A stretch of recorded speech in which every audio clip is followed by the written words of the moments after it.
Welcome to She Said Homestead, the podcast that explores homesteading from a range of perspectives.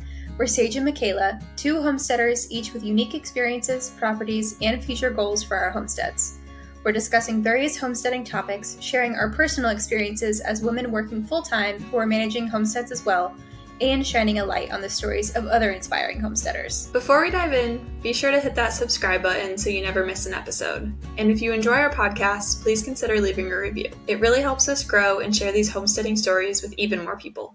Hey there, guys. Welcome back to the podcast. I'm Mickayla from Calico Cow Acres. And I'm Sage from Terranova Acres, and we both have homesteads in Western North Carolina. This week we have Laura from Hippiebilly Homestead on to share about her homestead with you guys. But before we get into all the questions we're going to ask you, why don't you tell us what you did this week? Hi. So this week was actually one of the first weeks that has been normal since before Christmas, like early December. So nothing really too exciting. Work, and then this past weekend we actually tapped our maple trees, so that's the fun homesteading thing, and we started some seeds for the garden, other than our loofah, like kind of like our first real like edible garden seeds. So that was pretty much all we've done this week. Oh, we just talked about this recently, how you have to start the loofah so early there, and I remember having to do that in Michigan too. And here, I literally can pop it in the ground in like June and it's fine and I still get loofah. So I don't even bother starting it ahead of time now. I'm envious, although I do really love the reason to like have to start seeds in January, because you're eager for that. But yeah, if we started that late, it would be a really beautiful plant, but we wouldn't get any loofahs. That's fair. I have my eucalyptus just starting to pop up and a couple other things. But even before I grew like January things, like things that had to be started in January, I was like, I'm going to start some tomatoes in January just to have something to grow. So like I understand the excuse to start seeds. Yeah, for sure. I've been tempted to do that, but that's a real dangerous game. Just a few. They can't hurt. Yeah. What did you do this week, Mickayla?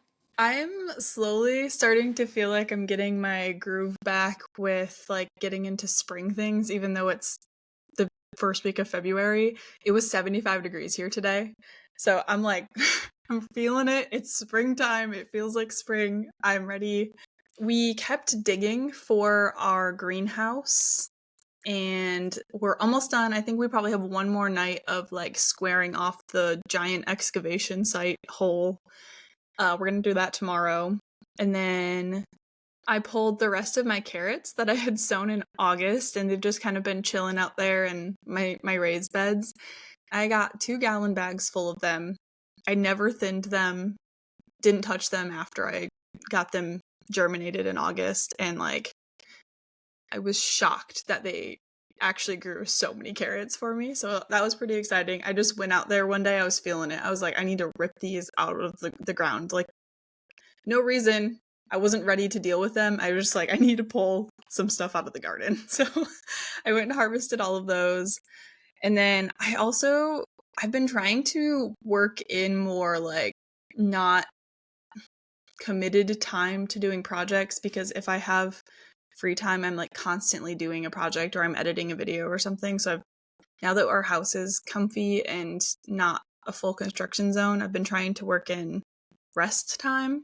So The Sims had their 25th anniversary this weekend, like last Friday, and they re-released The Sims 1 and The Sims 2 games, and they were really cheap. And so I bought those and I spent all night Friday just playing The Sims, which was really fun. I haven't done that in like years. Like literally haven't touched that game in probably 4 years at least. I used to play it all the time in college with my friends and as a kid. And then along those lines, I also finally got around to doing my yearly tarot. I always sit down with my couple favorite decks of tarot cards and I kind of pick one for the year and then one for each month to like set an intention for each month to like focus on something. Finally got around to doing that. I'm still trying to interpret it, but I pulled them and I took pictures of them. We cut down the giant cedar tree next to our chicken coop, and our garden and the chicken coop feel like massive now because you can see like the whole property now because that was blocking everything, and it's really bright out there. So I spent most of the weekend like helping Taylor clean that up. But yeah, a lot of random things. It's a busy week, though. Busy, yeah, but there were fun things. I wasn't constantly doing projects, which was nice. You did work in some rest there, so I'm proud of you. What did you get up to this week, Sage? This week has been a week of just keeping up with the lambs and troubleshooting sheep mom health stuff. So trying to get into the routine of milking, not getting a significant amount of milk yet, but going out there in the morning, going out there in the evening at the same time, trying to get them used to all the equipment and me doing weird things, touching them and stealing their milk from them.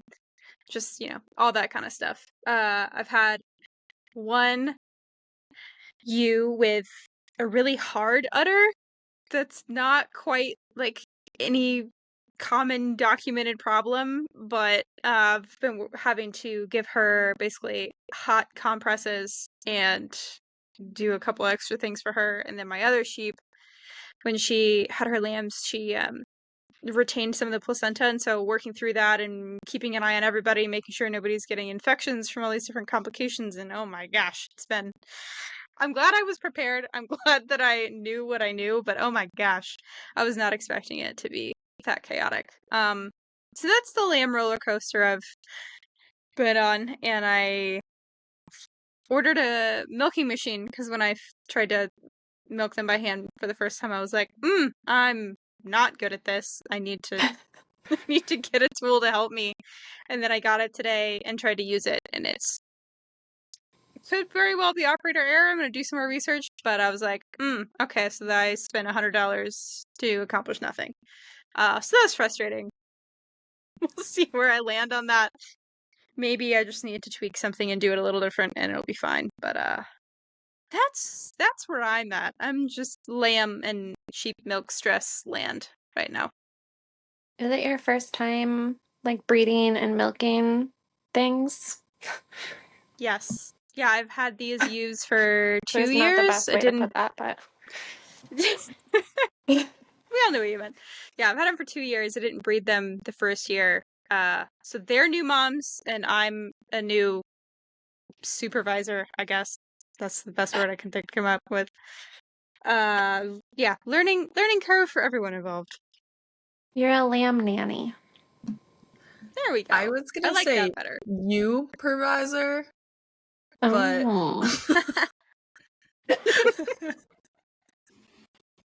I like lamb nanny as well. My first question was going to be if you had gotten a milking machine yet, because we talked about that last week. And my second question is, you decided to keep one potentially. Did you name it yet? Oh no, called out.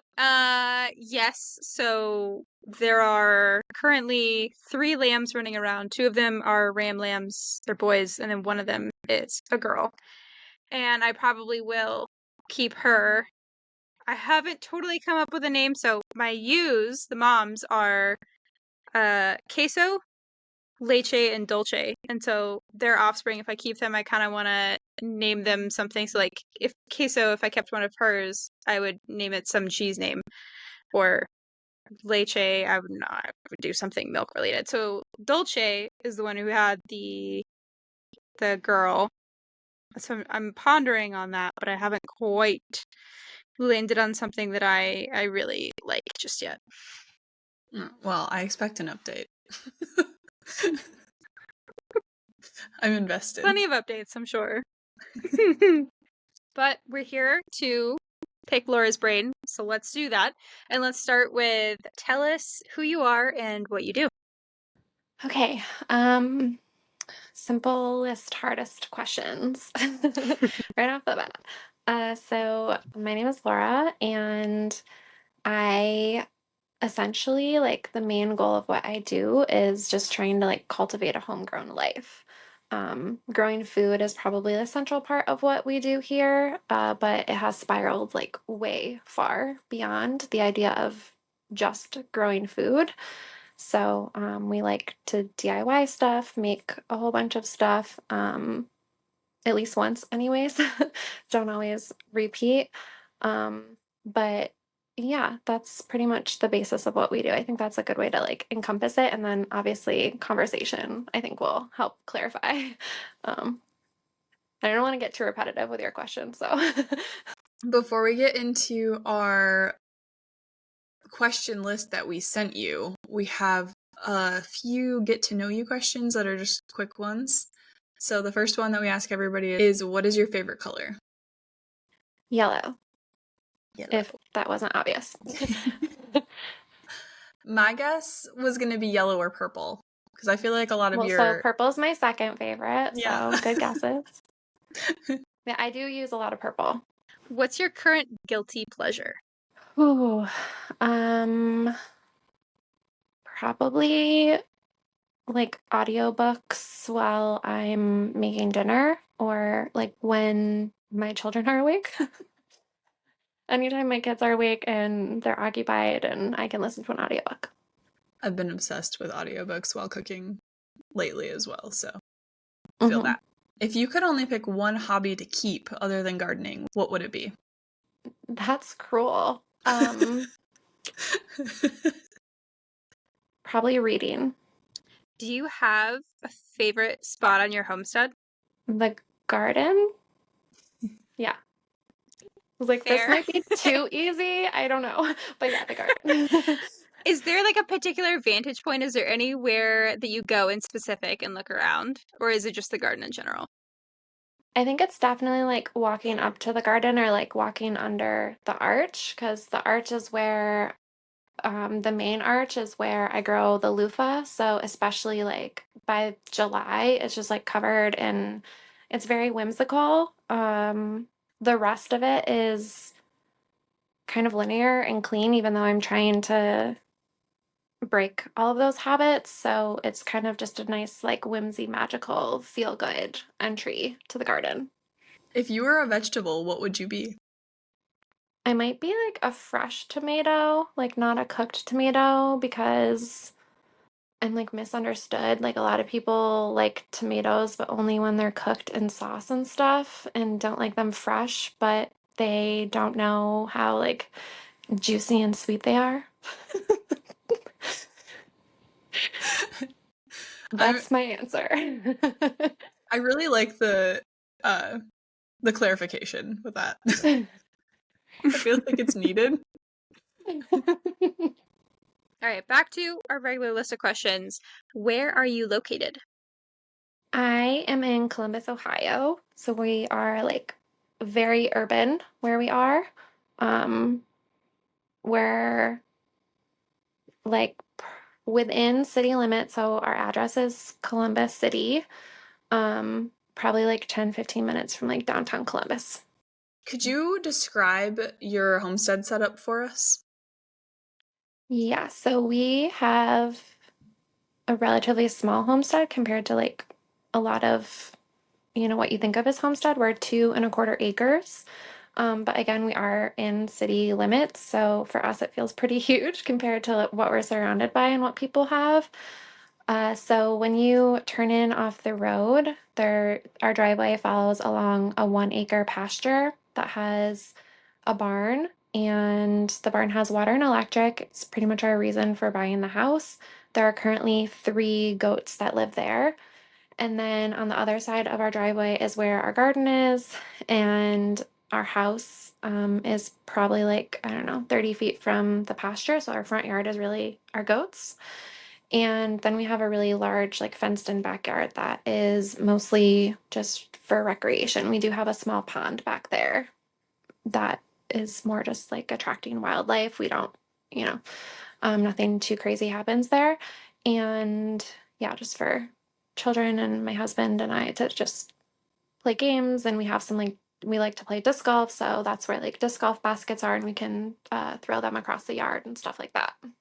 So I'm curious. Normally, when we talk to people, they don't necessarily live within city limits. Are there any accommodations that you have to make homestead wise for any city regulations? Like, for example, I know a lot of people who live in city limits can't have roosters or things like that. Maybe. Um, we go with like ask for forgiveness, I guess. Our goats are very quiet. They don't bother anyone. They don't smell. We don't have any direct neighbors. So there's a development right next door that we're separated by them by a creek that runs through. It only has water in it when we get a ton of rain, so it's pretty much a dry creek bed, but it separates us by like 20 feet or something, and then that's their backyard, and they have pretty large lots, so we don't have any direct neighbors near us. And we're kind of known as like the people with goats, but no one has ever once like called the town or anything on us. We've had cops over for other reasons, and they have no problem with them, so. Maybe, but no. We don't have any chickens or roosters, but a lot of our neighbors do have chickens, and I don't think that they ever had roosters, so they might not be able to have roosters. But they live a lot closer to each other. It sounds like there may be rules, but not anything that is that serious. Yeah, I think it's just one of those things where it's only enforced if someone calls and complains, and if you don't give them a reason to complain, they're not going to. So, Okay, this is probably kind of a loaded question because I feel like I know you pretty decently, and I feel like you could probably have a lot of answers for this one, kind of like I do. But what initially drew you into the homesteading lifestyle? I guess starting from the very beginning, when we were looking for houses to buy, we were newlyweds and we lived in a really awful, I say it's awful, my husband says I am dramatic. It wasn't great. One bedroom apartment on campus. Like it was so bad at the end where our bedroom, like we didn't even sleep in our bedroom. We just slept in our living room on our couch because yeah, whatever. Um, and we had a dog at the time, and there was no green space or anything. So I was just like really starved for nature and outdoors. So I spent my Saturdays going to a local animal sanctuary that was about an hour away. And this was in the winter time. So, like from November through February, I did this. And it was actually a pretty cold winter here. And I would just go and spend from like 8 to noon every day, just like cleaning out all of their barns, like changing all of the water. And I mean, this is winter. So, if you have a homestead and you have outdoor animals, you know what it was like. It was like in snow and ice, you're cleaning out ice over water. Like, I mean, now they're the things that are like, ugh. But at the time, it was like, it just filled me with life. So and they had all sorts of animals. So I was surrounded by all these animals doing this. And a lot of the time, I was doing this all by myself because it was the middle of winter and it's a volunteer gig. So, like, no one would show up except for the person who's like certified to drive the tractor. So I'm cleaning out like 4 barns by myself. But that made me want to like at least look for land. Like ideally I wanted something that was set up where we could have animals eventually. But I would compromise at having a little bit of land. And we looked at quite a few houses and found our house, which was not a hot commodity. At the time, the market wasn't as crazy as it is now, but every house that we went in had like 15 other people there at the same time, and it was just really discouraging because it was like they weren't what we wanted, and we would have had to outbid everyone in order to get it. But we came to our house that we have now, and like literally no one had seen it that day, and there was no one there. And my husband and I beat our realtor here, and we both like went opposite directions into the barns because we couldn't get into the house yet. And like I checked out the barn out front, and he checked out the barn out back. And like when we met at the middle of the house, we were both just like, "Yeah, I don't know what it looks like inside, but like this is what we're doing." And so fast forward 1 month into getting the house, like our neighbor had a goat, and he just basically gave us our goat. That was our first goat. And so like I couldn't say no. The goat was like in pretty bad conditions and I just felt terrible for it. So it was just one of those things like you couldn't say no, even though I like was nowhere near ready to accepting an animal. And then in terms of like calling ourselves homesteaders, that was more something that we fell into by accident because we like naming things and like everything has a name. Our cars have a name and we're very cute in that we like everything to have the same letters. So like if your car is like my car is an Escape, so its name is Esmeralda. I am Laura Lemon. That's a coincidence, but you know, it goes. And so we came up with Hippiebilly, and so Homestead was like that. To me, it was like that describes what we're doing. It fits perfectly. It follows our rules. And then yeah, we just sort of like fell into the homesteading culture that way in terms of calling it homesteading. I was gonna ask you, like where the name Hippiebilly Homestead came from. Mm. Yeah, it's well like Hippiebilly is just a combination of hippie and hillbilly because everything is sort of, you know, hillbilly rigged around here. But we're more hippies than we are hillbillies. So Hippiebilly. It fits. And we have goats, so like goat, Billy, Billy goat, you know, double entendre. That's what I thought it was. Like that's what I thought you were referencing with the name. So I mean it works either way, but I Yeah. like how it sounds like Hippiebilly Homestead. The HH word sounds good together. So I think it's a good name. I find people are really uncomfortable saying it. Really? Yeah, like yeah, it's just funny.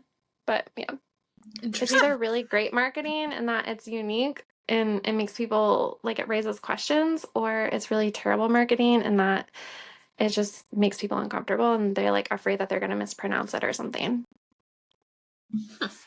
It's Hippiebilly Homestead. Yeah, it's French. Yeah. Okay, so it sounds like you didn't grow up with this, and it sounds like you maybe started to take it on sooner than you had anticipated or maybe hoped for. So, how did you go about learning all these skills, like figuring out how to take care of a goat before you were ready? Yeah, so we the goat thing, luckily I felt a certain level of confidence just because of at least, I mean, I guess I knew how to like clean out a barn. um real basic level stuff here. Um and my neighbor who he assured me that they don't need anything. He told me that they didn't even need water in the summer. So I figured that I could really do better than he was doing. So that helped. And then we were going on like to a music festival that week. So I told him like, okay, we're going away next week and then when we get back, we can take him. And I think I brought like 10 books about how to care for goats with me to the music festival and just like read as much as I possibly could about goats and then just putting it out there if I ever had any questions or something concerned me. We found a vet quickly who would come to our house. He was elderly, so unfortunately he's no longer with us, but he was pretty easy. Like, luckily, goats are pretty easy to care for. Um, in terms of everything else, in a lot of ways, I didn't grow up with this lifestyle, but there are a lot of like values and tiny pieces of it that I did grow up with. Like, I grew up in the kitchen. I spent a lot of my time growing up in the kitchen with my grandma. A lot of, my other family members cooked a lot. My mom cooked on the week, like she cooked from scratch on the weekend. She always made dinner, but it wasn't always, like from scratch homemade. And my parents were always like outside gardening and stuff. They were just more focused on the ornamental garden and like, decorative things and landscaping more than edible gardening. And both of my families like have a history of farming, but I was removed from it. So it's like both of my dad grew up as a farmer, my grandpa on my mom's side grew up as a farmer. So there's like it's in my blood sort of, but I didn't really realize it until I started to get here and like dig in and do what I'm doing. But most of what we have learned is just like, okay, here's a problem, I need to fix it. We can't pay someone to come and fix it for us. Like, we're going to have to just figure it out. Honestly, that's the story that just repeats over and over again. Like, most of the stuff is bootstrapped. We're self-taught. And for all of the sort of like extra stuff that we do and that I like try to make homemade, me it's mostly me like getting in a routine with one thing and getting comfortable with one thing and then adding something new. Like, I'm not adding 12 new things at once. Like, we didn't move into this house and I immediately like started canning everything and making my own soap and whatever else I'm doing. I don't know. It's taken a long time. I was gonna say, I feel like you're always doing a new project. You're always making soap or cooking something from scratch or making shampoo. Like, you're always doing something new. Yeah, it's like a blessing and a curse. I love, like, in case it's not obvious, like I love reading. I love books. I love learning new things. Like, I would probably be a professional like college student if I could. If it didn't cost like hundreds of thousands of dollars and instead they paid you, that's what my dream job is. YouTube University. We're I all know. students. Yeah. Mm-hmm. So you've mentioned a few times your husband. How much help do you have on the homestead? Is it like a 50-50 situation where you guys are both contributing to all of those projects and tasks, or like how do you guys split that up? Yeah, it's definitely a team effort here. There's so I work part-time. I work 3 days a week and it's a hybrid situation. Sometimes I'm home, sometimes I'm at the office, and then my husband has like full-time Monday through Friday. He's gone off the homestead. So I think in some ways there's a little bit more that I do just on those days when he's working. But in terms of overall, it's definitely both of us splitting the work. He has certain things that he tends to do, and I have certain things that like I gravitate towards, either based on our interests or just like our natural skills and ability, and like who can do things, better, faster. And then there's a lot that we do together. There's a lot that like we can't do just well. He could probably do some of it. Like the first thing that came to mind is like putting hay up in the loft for the barn. I can do it by myself, but it's like extremely difficult to like they're so heavy to put a bale of hay like up in the loft of the barn by myself. So it's just things like that are like we have to coordinate together to see when we have the time to do it and both do it together. A lot of like planting out the garden is like the bulk of it is both of us, like building trellises, all of that stuff. I'm the planner in a lot of that. Like, I'll plan out the whole garden and then I'll show him what I came up with, and then he'll scribble some changes or like make some suggestions or say, like for example, I planned this year's garden and was showing it to him and said like, "Oh, I'm going to do sunflowers all here." And he's like, "Well, that's not going to work because they're going to provide a ton of shade for the plants that you have right next to them." And which is funny because like normally I'm the one preaching, thinking about those things. And I was like, oh yeah, you're right. Like that's not gonna work. So it's just helpful to even just the simplest things of like bouncing ideas off of each other. And I think the biggest thing is that he's very grounding. Like I tend to be a dreamer and take on way too much, as Mickayla already mentioned. And so he can kind of like reel me back in and be like, all right, let's focus, prioritize, knock this stuff out, and then move on. That just made me think of something I was going to mention at the beginning of this. We need to start asking people what their zodiac signs are and what their partners are. Because you say that, and I'm like, okay, is he an earth sign? No, we're both fires. Really? Interesting. Because Yeah, I'm an Aries and he is Sagittarius. that's how I feel about Taylor. I'm like, he's very grounding, but he's an earth sign, and I'm a water sign, so I'm just like artistic and emotional. Well, but then you gotta be like, what's your sun, moon, rising, Venus, Mars to really get, and that's a whole lot of information. Yeah. Share your birth chart before you come on. Yeah. What time are you born?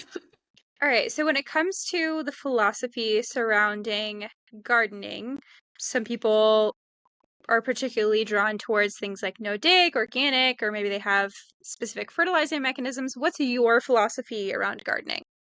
We started out with a very like segregated tilled garden area, and mostly because that's what we both grew up with and what we had seen and witnessed, even though we weren't actively involved in those gardens. And then that's like just the only way we knew how to do it.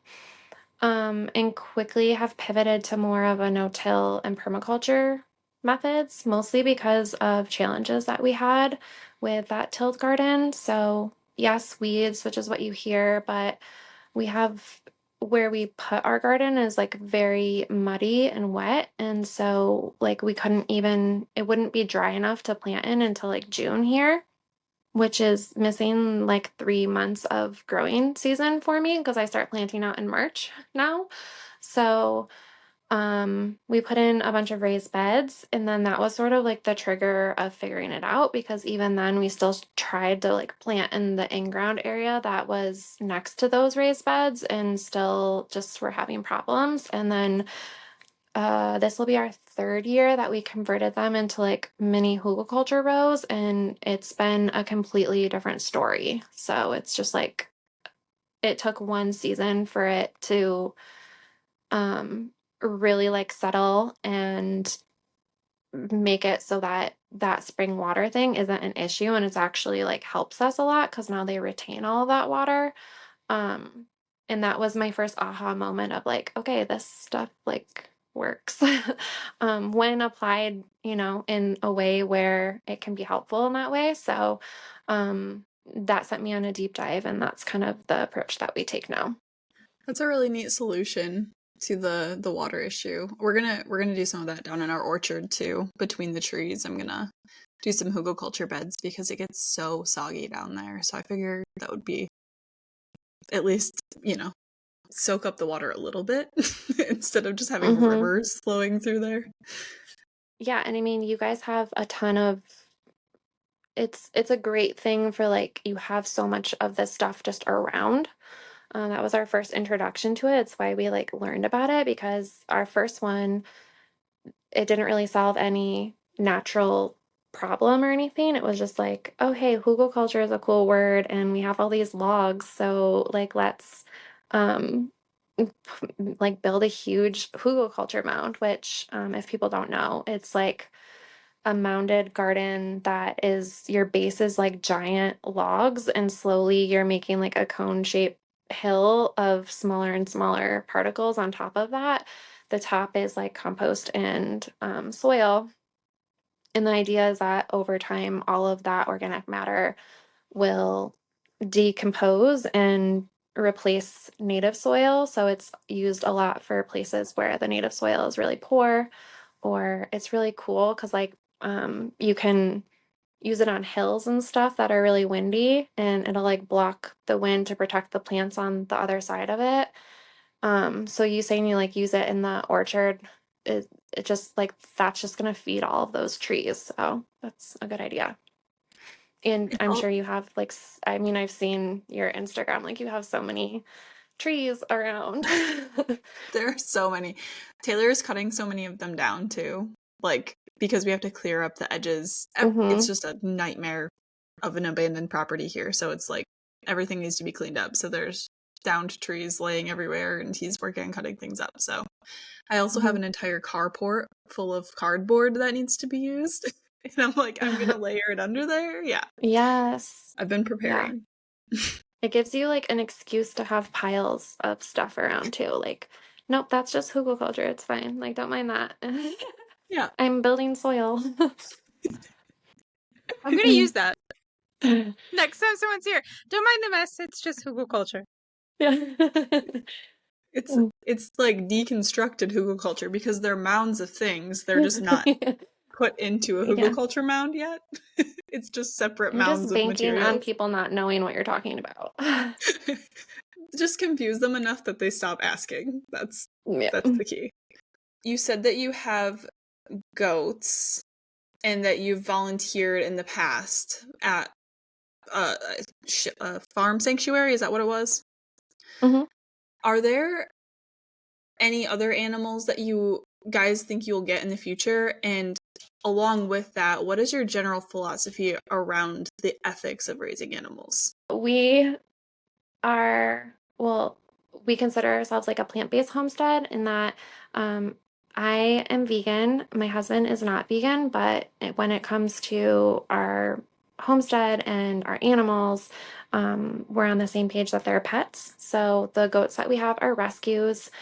Even though it wasn't a formal rescue, we consider our first goat that we had, his name was Crybaby, that I got from my neighbor, a rescue because his situation was like so terrible. And he was honestly like, he's our soul animal. Like we are soul bonded. I didn't eat for like 2 weeks after he died. Like we're real tight. But so they're pets. Like first and foremost, they're here to live out their lives. We have this pasture. It was already there. They have a barn, was already here. There's water and electric there. They have over an acre, more than enough to kind of like live off of and forage and exercise and all of that.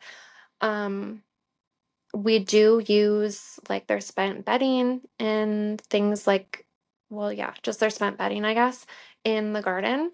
Especially with goats, it's cold compost, so it can go straight from barn to garden. I don't have to compost it or anything, or like worry about it catching things on fire or spreading salmonella. So it's like an amazing source of fertilizer. We actually use most of it in the springtime. Like I let it build up in the summer or in the winter.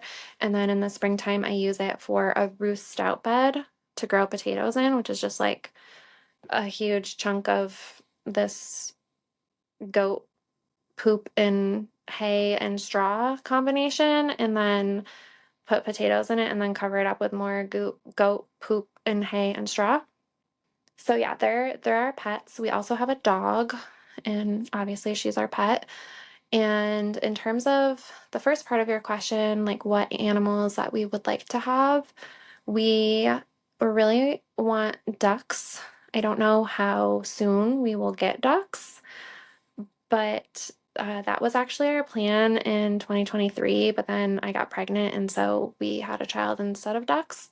But we're not planning to have any more children, so maybe in the next few years we'll get ducks or something. I don't want chickens, mostly because I honestly don't have a good reason to not want chickens other than we won't eat the eggs. So my husband and my kids would eat the eggs, but I do most of the cooking, and eggs to me are like worse than meat. And not in like a judgmental way, but like it grosses me out more than meat does. So I don't want to touch it.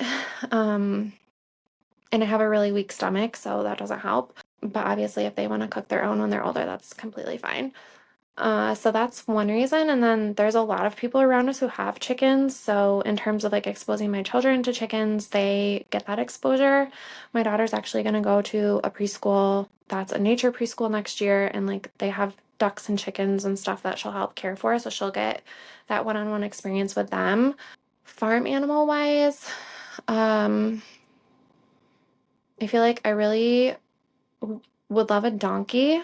They are so cute, but they can be really noisy. So, and like noisy in the middle of the night. So I think that's one where I could potentially get in trouble with. And then I love every time I see like sheep or rams, I love them. I really feel like my spirit animal might be a black sheep. So for for obvious reasons. So I feel like we could have a black sheep. That would be cool. And they can Okay. go with the goats. Like we don't have logistically, like we have one barn, so we don't have a great way to separate them, and like goats and sheep can be together, so that would be easy. Other than my vet problems with Bill, I highly recommend the ducks. They're so much fun. And I feel like, honestly, especially if you're doing more like rescue style, I feel like with chickens, that tends to be more roosters that are like rescued because people don't want them as much as they want the hens. And that honestly, like that would scare me a little bit to have around my kids, multiple roosters. The ducks, phenomenal. Like I wouldn't be nervous about having kids around them whatsoever. Like highly recommend the ducks. They're so fun. Yeah, and ideally they could be in the pasture too for the most part. And just like build a tiny little shed off of the barn for them, you know, like a little coop Yeah. off the barn for them, so they'd be separate but together. Yeah, they don't really need a I whole think lot it of could work. space. I don't know. Ours just have So. this like 2x3 cabinet. We call it the duck cabinet. That they sleep in. They all snuggle together, and if we don't put them They're so inside, they don't go cute. inside. They like to stay out, but just to be safe, we put them in. They don't need very much space at all. Like we just let them free range the property all day long, and they're fine. They don't even like they'll go up towards our road, but if a car goes by, they run right back down. They like don't get within 10 feet of it, so they're really good. Smarter than cats. They are. Well, Ricky is scared of them. They will go up to him and like beak him. They will nibble him, and then he like runs away. So sometimes they're smarter. Not all the time. I wouldn't say they're the brightest creatures, but they're not dumb. They're really cute. That's the key, I think. Yeah, they're way cuter than chickens. I think so. We too. have a pair of mated mallards that come every summer in our pond. So their names are Marty and Martha. So they're our honorary duck pets right now. They're really easy to take care of. I'm glad that somebody else also names their wild animals, because all of my wild animals have names. Oh yeah, they all do. So you mentioned that you're plant-based. Can you talk a little bit about maybe some of the unique challenges that you encounter, especially in the homesteading space, being plant-based, not eating things like eggs or harvesting your animals for meat? Yeah, so in terms of how things operate on our homestead, we don't really have challenges in terms of it's just for me, I've been vegan for 17 years, a long time. I've been vegan for a very long time. And it's just like how I operate. Like it's not something I have to think about in terms of like I think it kind of overwhelms people who haven't eaten that way or like don't live that way, because they're forced to think about all of the ways that they're, encountering animals. I don't have that because it's just so ingrained in how I operate. And again, this is not me coming from a judgmental place. My dearly beloved is in the other room. He eats meat. We're fine. We do great. But in terms of like some of the challenges that we frequently have people stop and ask to buy our goats, especially on holidays, because they want to take them home and eat them. And again, as far as challenges go, it's pretty easy because we just like, no, they're like not for sale. And then they just leave and it's not like an argument or anything.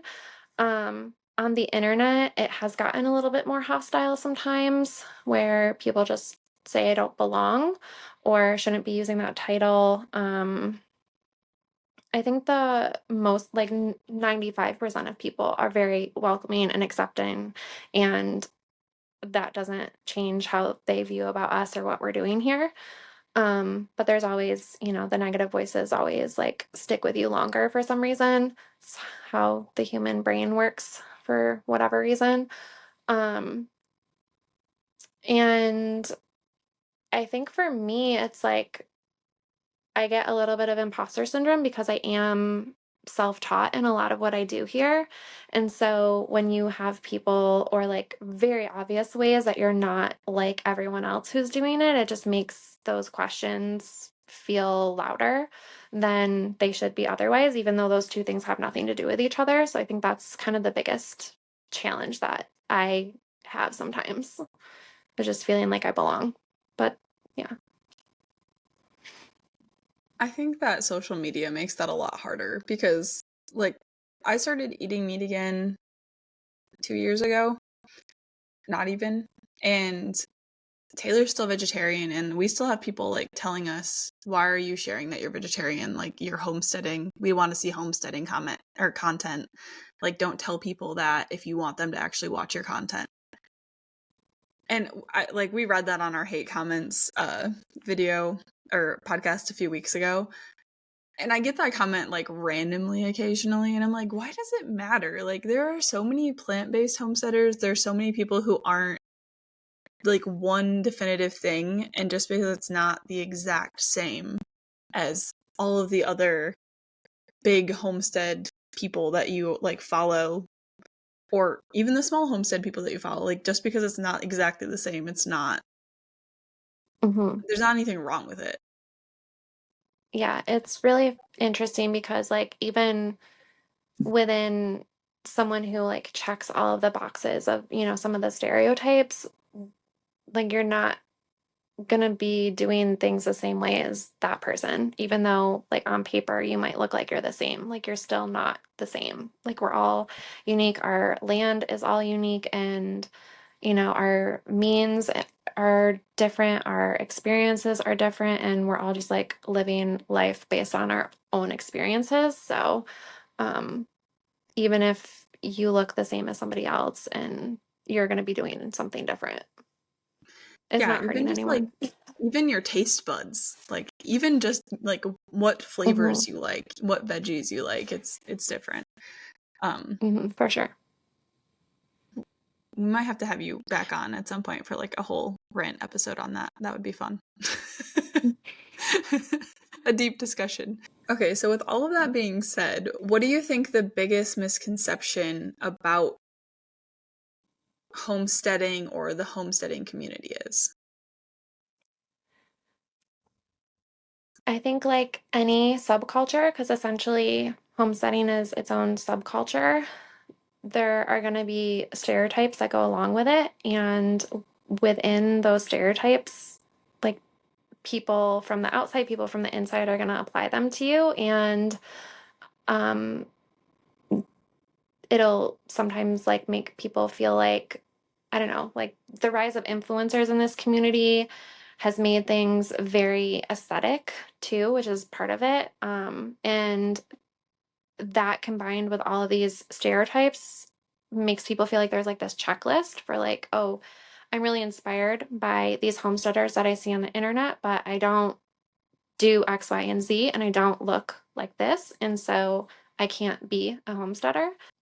I think that that's probably like the biggest misconception, is that you have to fit into this like box, and in order to call yourself a homesteader or like find community within the homesteading community, I think that there's space for everyone, and that most people probably have quite a few more elements of the homesteading mindset, like within how they approach their life, or can at least like find joy from it. Now, I don't think it's for everyone. I don't think everyone can homestead on the scale that I am and enjoy it, because it is a lot. But I think that the biggest misconception is really thinking that it's a, pretty defined thing. I think it's a way more undefined and free and accessible than people think it is.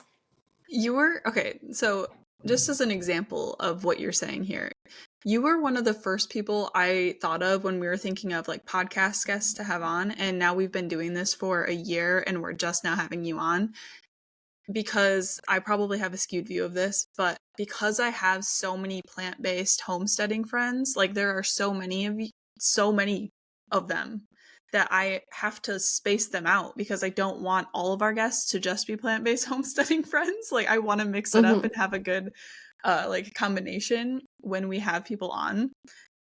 It's like there are so many people who fall into those different categories. Yeah, and like plant-based, religious, homeschool, like making an income from your homestead versus like having jobs. I mean, all of us have jobs that are not homestead jobs. Yeah, there's like quite a few things. So then I'm curious, were there any misconceptions that you personally had about homesteading or keeping animals or growing your own food before you actually got into it? And now that you're there, you've kind of learned? Yeah, so I was kind of the opposite effect of what I just described. I mean, I explained how we like use the name, and that was literally like our introduction into homesteading. Um, and I naively thought it was just about like growing food and a way to find community through that. Because right around the same time that we named our homestead was when I started an Instagram account for it, because most of the people in my like life were very supportive of what we're doing. Everyone was like so excited about Crybaby the goat and all of that, but like no one was living the way that we were doing it or like on the scale that we were doing it. And that was, pretty early in what we were doing. I think now we're spiraled way further into that hole. And I wanted to build community, whether it was next door or across the world, of people who were doing it, because I don't know what I'm doing. Like I want to find people who can commiserate with me, but also people who I like can like be inspired by and learn from. And so naively, I thought that's what everyone with who was using this word was like, that was what it was about.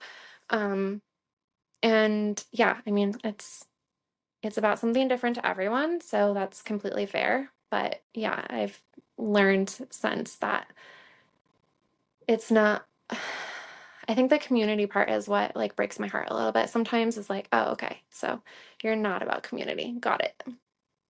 Moving on. So I think that's like the big one for me. Which I mean, and that's not to say that's the majority. Most people are. So that's just the hardest one to kind of like come to terms with. I feel like most people are, but there's more people that aren't about community than you'd think there would be, in my experience as well. Well, in community, I mean, like all of these words that we use, they mean something different to everyone, but community means something different on Instagram than it does like in your backyard. Um, and I mistakenly thought that I could forge a lot of those backyard connections on the internet. And I have a handful of them, but most of them are self-serving, unfortunately. We filmed an episode last week about community building with homesteading, and we had to very distinctly define the differences between online community versus in-person community. So, yeah. Yeah, totally different. I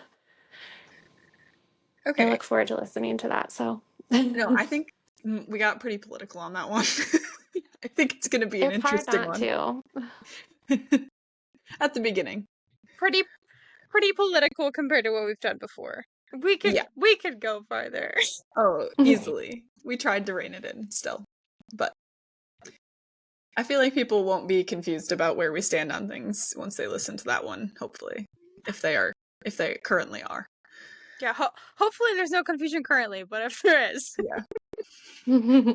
Okay, so this next question's like completely off topic of what we're currently talking about, but it's more lighthearted.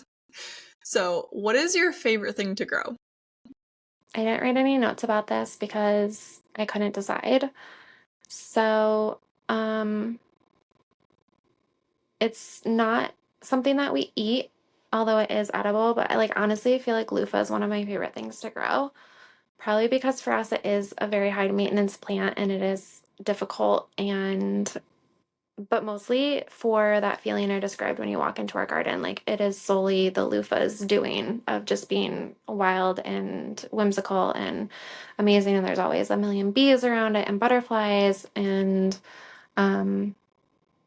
it's a really great connector as well. Like we had a random garage sale and a Mexican family came and they were, they asked to like, they're like, oh, hey, your garden, what is that growing like on your arch? And I was like, oh, it's a loofah, like a sponge, thinking that they wouldn't know what it is because, that's my ignorance showing there. But they were like, I haven't seen these in America. Like I haven't seen these in 15 years since I left Mexico.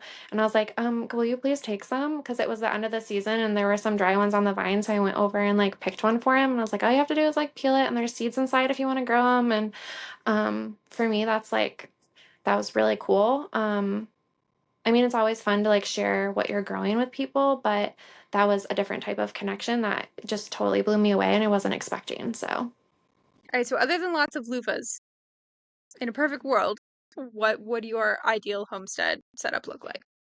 like in a fantasy world or real world? Yeah, fantasy, why not? If you had no constraints, if you had unlimited time and money and energy and all the things, In what would you like magic. your homestead to look like? So probably like the biggest thing would just be like the infrastructure stuff that can cost a whole boatload to get in place even if you're doing it yourself. It can be like really expensive. So in our garden that would be, well, for our goat barn, we have water to our goat barn, but it's not perfect. Like we have to turn it on and off in the house in order for it to work. So it's like a lot of running back and forth, which if you don't plan ahead, that can be super annoying. And then in our garden, it feeds from the goat barn, and we run like 4 hoses to get there. And we make it work and use a sprinkler, and it's not as big of a pain of a butt as it sounds because like it gets set up once and then it's good until we tear it all down for winter. But it would be ideal if we could have a more legit setup for that. And with that, the guy from like Epic Gardening, do you guys know Kevin or like know of Kevin? In his house, he has like this wild water situation where he's collecting like all of the wastewater from his house and recycling it and using it in his garden and stuff. I think that would be super cool. That's more of like a really cool thing. I think in terms of where we are and what it looks like, we would be kind of as close as we are to the city, but there would be no people around and like maybe some mountains. And you have to like, find your way around all of the mountains to get to us, so no one ever does. Says me preaching about community. Um, but yeah, that would be ideal.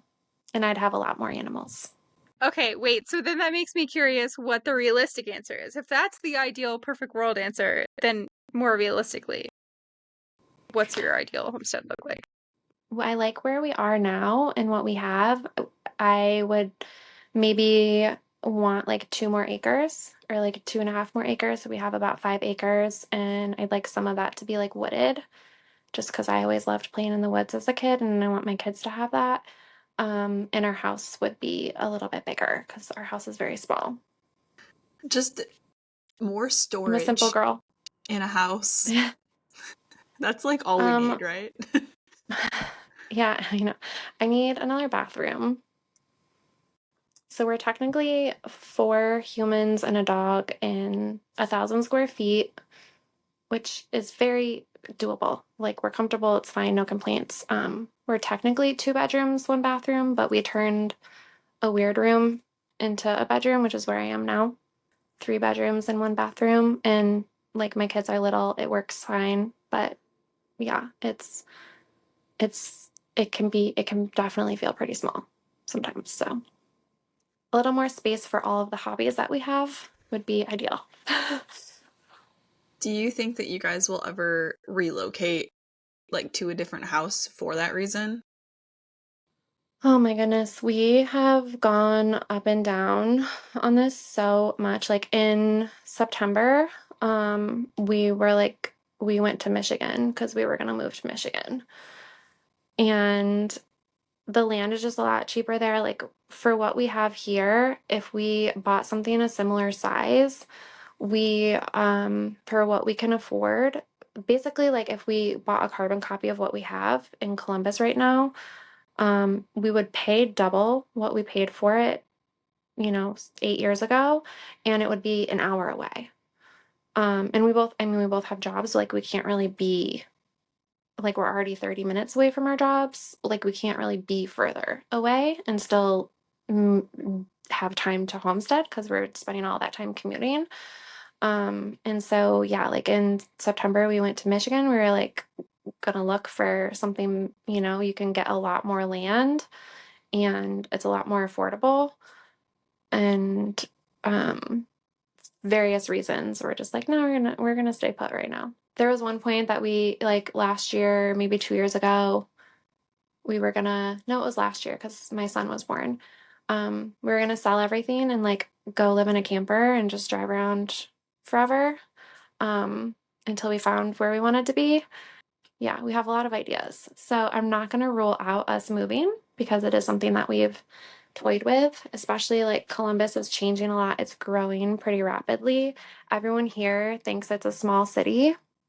And like compared to Chicago, New York, LA, like sure, it's a small city, but it's still one of the like top 10 largest cities in the US, and it is growing so rapidly, and we don't have the infrastructure for like public transportation and like our electric grid and internet and just like everything like going anywhere in Columbus, no matter what day of the week or what time, is like there's a million people there, and it can suck the fun out of it sometimes. So we've definitely contemplated moving out to the boonies.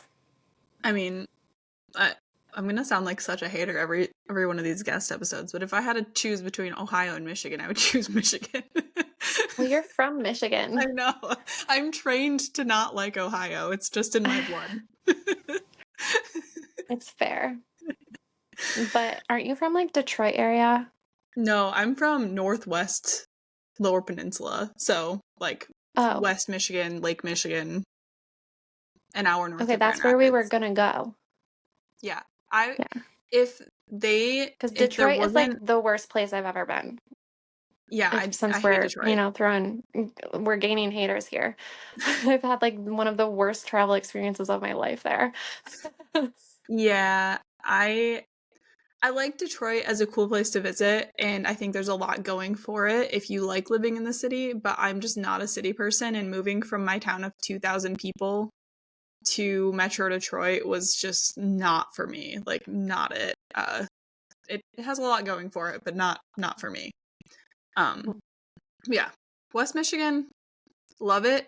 Don't love the lake effect snow and the 6 months without sunshine.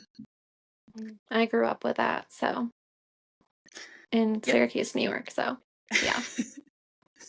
Yeah, that's why I left. But if you were like down to stay in that area, like if you were interested in staying in the winter zone, I would say West Michigan is a great place to be.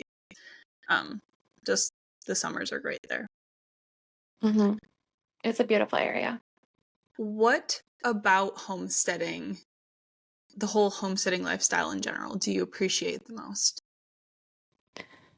For me, it probably would come down to just the reverence for what I consume. So, I mean, I'm nowhere near like making everything that I consume, but I have made enough things. And even if it's something that I've only made once, like I have a lot more respect for the person who did make it if I'm buying it, or just in general, just a lot more respect for everything. And that's like food, my clothing, soaps and body care stuff.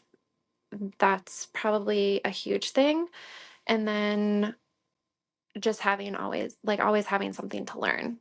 How about the flip side of that coin? What has been your biggest challenge so far about the lifestyle? Finances are always difficult. Especially when you like compare to what other people are doing or how they're doing it, and realizing that you have to like and we want to like just use what we have around to make things happen. So it tends to like make things take longer. And when things go wrong, it can be a hard pill to swallow sometimes, to be like, oh, okay, that greenhouse money is going to go towards like fixing the well because we need water, instead of like, I guess we'll just plan B on the greenhouse. And it always works out in the end. But it's always like a shuffling game. Like we're not like your big budget homestead over here.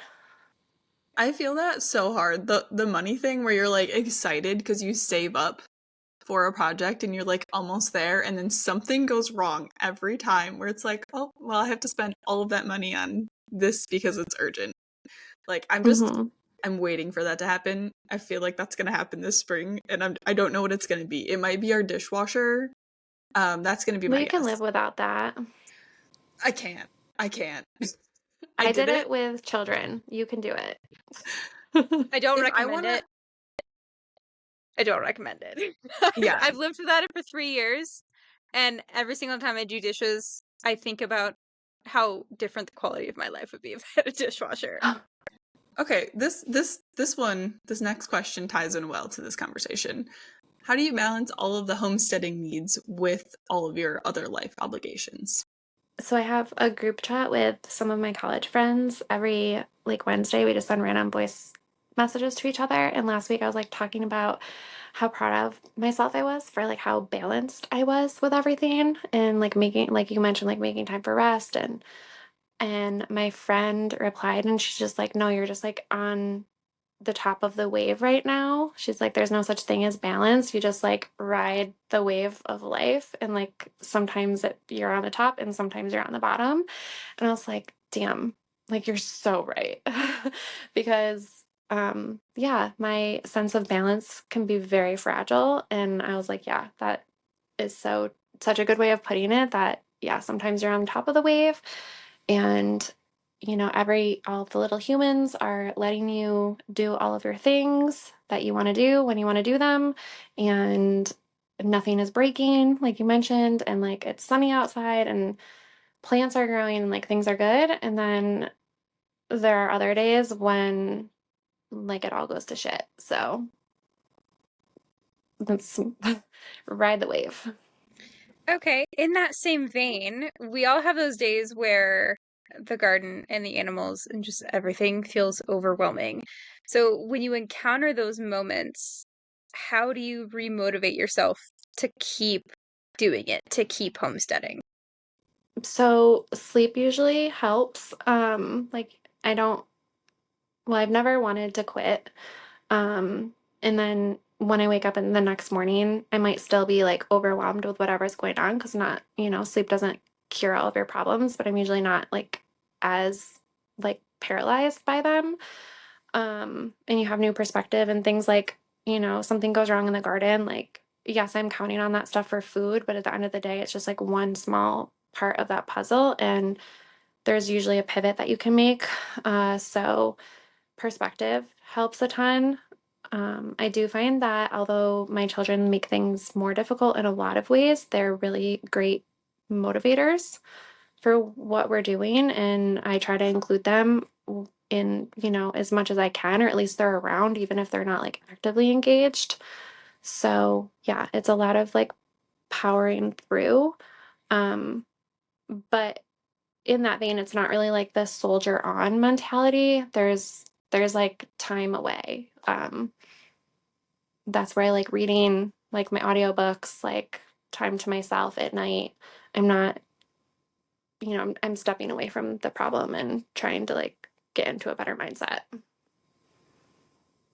Or just, planning a weekend trip somewhere else. If we got, my parents live away, so it's like a pretty affordable thing for us to just take 3 days and go. Get off the homestead for 3 days, and sometimes that's all you need. Okay, so I want to kind of go back to the content creation side of things, because that is a big portion of, I mean, at least how I know you. I see you creating all sorts of content, and that's changed a lot since I've known you. I feel like the way that you share things has changed a ton. So do you have like a particular goal at the moment or a vision for the kind of content that you do share or that you want to share? Yeah, so I think when I started, I mentioned like I was just trying to like find community and I wasn't expecting to have any followers. Like it was a big deal that I had like 100 followers. And then it blew up on me and I became a content creator and I just sort of like embraced it full-heartedly and really loved it. And before I had this account, I was like sharing like vegan recipes and how to vegan food blog and stuff. So it wasn't like a completely new thing to me to be like a content creator. Um, and I went like super hard into like the education and I don't know, I think that there's just a lot of that out there and it's really easy to misinterpret. And I found that the content that I enjoy more and that I enjoy creating more, it still has like an educational element to it, but it's more about like empowering people to kind of like step into their own way of doing it and like own their own way of doing it. So I don't know, there's so much comparison out there and I think comparison and like our society is so expert driven and so much is just like rinse and repeat and copy and paste and I don't know, like it makes you forget that you have like any sort of capability, any skill or like your own power to just like go out in your yard and scratch up some grass and like plant some seeds and grow some food. Like so many people, like a lot of your listeners are probably like, yeah, obviously that's really easy. You can do that. But like a lot of people, that is like a mind-blowing concept to them.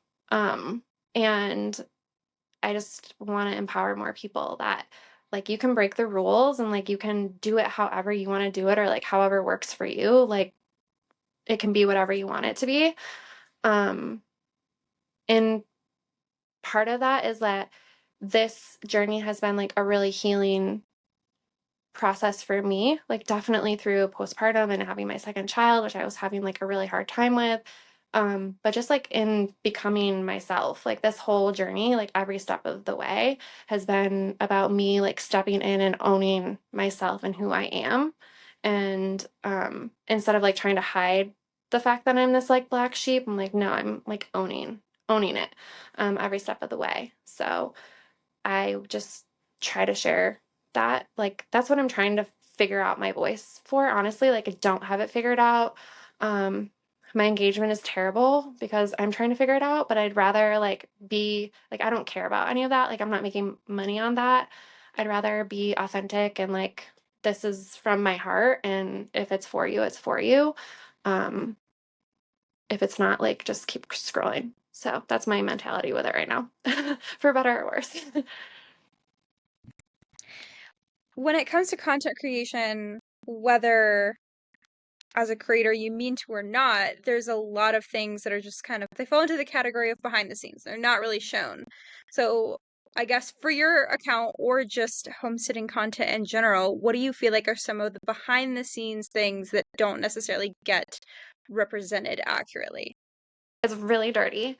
Um, it's not, and I think part of the reason why, like, I could make my content a lot more aesthetic, but to me, that wouldn't be real. And there's a huge just influx of garden content that is super beautiful. And I think it's wonderful because that is what inspires a lot of people. But it's also a little misleading at the same time. So I think that like just the mess of it all and like the piles that you have all over the place, like whether they're like wood and logs or cardboard, um, buckets, I like I have like water softener pellets piled up in my driveway, um, a lot. And I whether not necessarily just in content creation, but I offer like free preschool classes once a month, and we have like our first one next week. And I invite all of these families to our house, and I get like I run around and try to like get rid of all of the piles, and then eventually I have to give up because there's no getting rid of like all the piles of stuff, and just reminding people like, hey, it's a homestead, and also like your toddler may not be used to all of the piles, so like please don't let your toddler climb on the piles, you know. So yeah, I think that's the main thing is just it's a lot to keep up with, and no one's keeping up with all of it all of the time. Like we all have our priorities and what gets us out of the bed in the morning. And like for me, I can be almost asleep and remember that I have to feed my sourdough in order to bake bread tomorrow, and I can get myself out of bed to go feed my sourdough. But like I won't get myself out of bed to put in the laundry to be able to wear what I think I want to wear tomorrow. Like I'll just pivot. It's like we all have our priorities. So just because it may look like someone has something together, they're showing you something very curated. If you could give one piece of advice to someone looking to do what you're doing on the homestead, what would it be? It would definitely be building a community. So, I kind of had negative things to say about the internet community, but that was huge for me because that is what led me to an in-person community. So because I put myself out there on the internet looking for community around homesteading, I have a ton of friends in Columbus who I know in person that are doing similar things or adjacent things. Like I have a ton of herbalist friends, I have like farmer friends, I have other homesteading friends. And those are people that I can like share resources with. I can teach them something, they can teach me something. I have one friend who is letting me dig up some perennials from their yard, and I'm going to teach them how to can tomatoes this summer. Like that all came from the internet. So, especially if you're a beginner, like that is your greatest resource because I love books. I read a ton of books. I love getting a book from the library and like pouring through it. I love all of my gardening books, but none of that really like helped me too much in the garden, if that makes sense. Like it was all theoretical. Um, the hands-on stuff is huge. And if you don't feel comfortable doing anything hands-on yet, finding someone in your community and telling them that you'll volunteer an hour just to like do something with them is gonna pay you dividends and knowledge. So that would be the biggest piece of advice I have. Previously, when we've talked like one-on-one, you have mentioned that you miss podcasting so much. Do you think that you will ever do a podcast again? It's something I think about a lot. I don't want it to be just myself. And I'm in a season of life where it can be really tricky to schedule with somebody else and like on a regular basis. So and I don't really like know who that would be, and I don't have a fully solidified idea to like feel comfortable being like, all right, hit record and do it.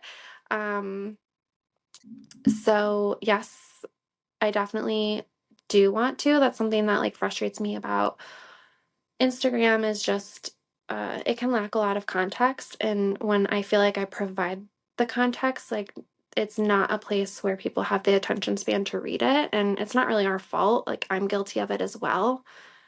But when I open it, I'm not opening it with like a clear head and a lot of energy. I'm like opening it just to be like entertained, sort of. And anything that I do find that I want to revisit, I just save for later. And then like it could be 6 months, 8 months down the line that I'm revisiting that content. So I just think that there's so much nuance to homesteading and so much nuance to like gardening and growing food that deserves a lot longer of a conversation. Um, so yeah, I would love to put it out there in the universe. Would love to, but I struggle with like making it engaging enough for me to just sit down and record by myself. Um, just me talking, because like everything I listen to is like people going back and forth, and I'm like, oh, I don't know. I don't have plans, but I would love it. So if people want to see more from you, hear more from you, what are all of the ways that they can find you and that they can support you? So Instagram is a good place to start. I'm at Hippiebilly Homestead. And then I share weekly on Substack, which is also linked through my Instagram. So that's a good place to start. And then I'm like maybe gonna do a YouTube channel. So We'll see. I'm trying to record the whole maple syrup process, and we'll see how that goes in terms of how it turns out, if it ever makes the air. And if you are local to me in Columbus, I do a lot of in-person stuff coming up. So I do preschool classes on our homestead every single month. This year they're completely free, so I'm not charging for it. It's just fun, like minor garden activities. The kids have a designated garden. It's a lot of fun. You can feed the goats and just play in the mud kitchen. Your kids can come and get dirty. And hopefully starting in March, I'm partnering with like a local farm market called the Winchester Farm Exchange, and just doing like a garden meetup, kind of like a gathering circle where we can meet and share resources and inspire each other. So we'll make sure we link all of those in the description. Okay, well, that was all of the questions we had for you today, but I would really love for you to come back on sometime and talk maybe about a specific topic that you're interested in. We can have a conversation. It was fun having you on, and we really appreciate you being a guest for us. yeah, thank you so much for having me. I'd love to come back on. Thanks for joining us on this episode of She Said Homestead. We hope you enjoyed our chat. Before we say goodbye, we'd love to hear from you. Send your homesteading stories to us at shesaidhomestead@gmail.com. We can't wait to share them on the air. To stay connected, follow us on Instagram for updates and sneak peeks at what's coming up next. If you like video podcasts, make sure you subscribe to the She Said Homestead YouTube channel too. We can't thank you enough for being part of the She Said Homestead community. Until next time, happy homesteading.